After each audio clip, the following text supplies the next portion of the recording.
大家好，我是圣经小牧师。今天我想和大家分享一段充满智慧的经文，传道书9章11节。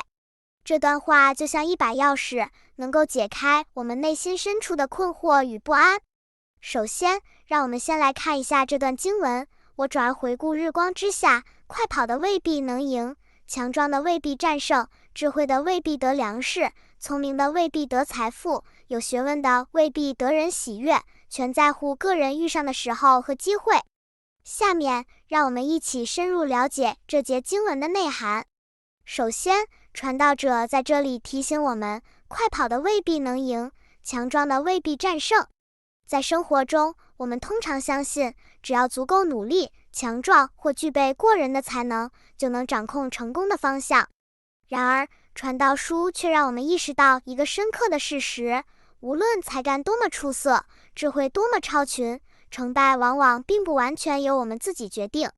我们可以思考一下，身边有多少才华横溢、努力拼搏的人，最终却没有实现他们的理想。甚至我们自己可能也经历过这样的时刻，明明全力以赴，倾尽所有，结果却与预期相去甚远。确实，能力和努力是重要的成功因素，但它们并不能保证结果，因为这个世界充满了变数。每个人的路上都可能出现不可预见的困难和阻碍，提醒我们能力并非决定成败的唯一因素。然而，这并不意味着能力和努力毫无意义。传道者并不是在否定这些品质的价值，而是在提醒我们不要过分依赖自己的才能和努力，以为可以完全掌控人生的每一个结果。生活并没有付出必有回报的绝对公式，无论我们多么快、多么强，生活中仍然存在无法预知的挑战和转折。这段话教导我们要保持谦卑，认识到自己的局限性，同时接受世界的无常，才能更坦然地面对生活中的起伏。接下来，经文指出，智慧的未必得粮食，聪明的未必得财富，有学问的未必得人喜悦。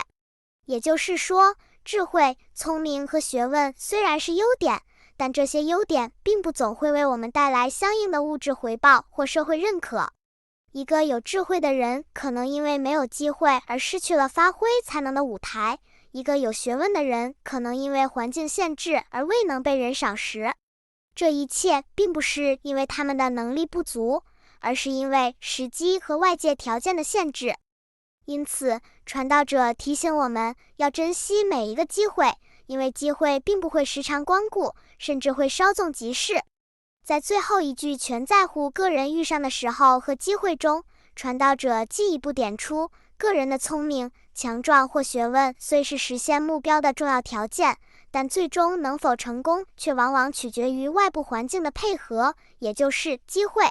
这一段话让我们重新思考对成败的看法。就像一颗种子，要在适合的季节、适宜的土壤中才能发芽成长。个人的成就也需要天时、地利和人和的共同配合。有些人可能多年积累，终于在一个契机中实现理想，也有些人即便竭尽全力，也因时机不对、环境不利而难以成功。这一切让我们明白，成功不仅仅靠自身的努力和才干，还受外界条件的制约，其中很多因素是我们无法完全控制的。然而，面对这个现实，传道书的教导并不是让我们气馁或放弃，而是引导我们在追求目标的同时，保持一颗顺其自然的心态。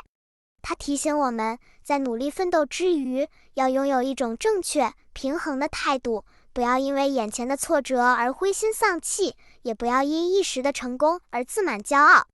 我们只需把握每一个可以争取的机会，而不执着于控制结果。这样，无论结果是成功还是失败，我们都能坦然接受。保持冷静，放下执着，我们才能在这个充满未知的世界中找到内心的平和和满足。此外，尽管努力和天赋都重要，但成败有时并不完全掌握在自己手中的这个现实，其实是上帝对我们有限性的提醒。